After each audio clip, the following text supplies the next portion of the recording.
With a barbell hip thrust, obviously we want weight each side. We want the pad as well. If you don't have a pad, wrap a yoga mat around, but ideally you need to make sure you have the pad, otherwise it's going to hurt your hip bones and just not generally a good feeling. We want the bench set up roughly where, as I squeeze my shoulder blades are pressing into the bench itself. All right. If you find it too high, what we can do is stack underneath these here another plate. So these are 20s each side. Maybe we can stack another 20 to raise this bar up a little bit. It means that it's easier for us to get in position. So I'm gonna drive my knees back.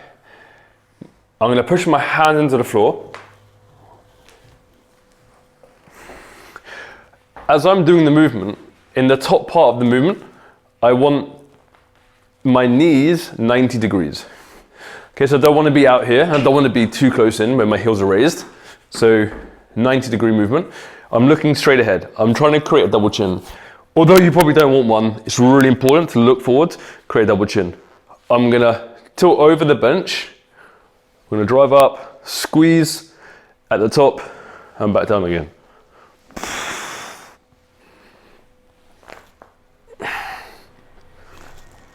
Like so, trying to get good height with my hip. I'm trying to drive through my heel and my midfoot of both feet, and I'm trying to squeeze my glutes at the top of the movement. I'm not lifting through my lower back, which sometimes happens with the barbell dips and my chest is higher than my hips. So again, similar to the glute bridge, I'm trying to tuck my tailbone in at the top.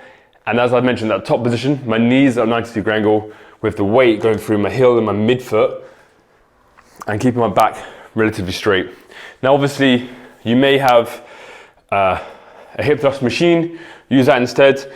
Sometimes it's difficult to get into position, but ideally, as I said, you want to edge yourself back to the bench, roll the barbell in, bring your feet in nice and tight so it's locked in, and then push my hands down and my feet to get into that position, and then we go from there. If you look at that range of motion, trying to get as much as I can, and then to roll out, obviously we reset it like so.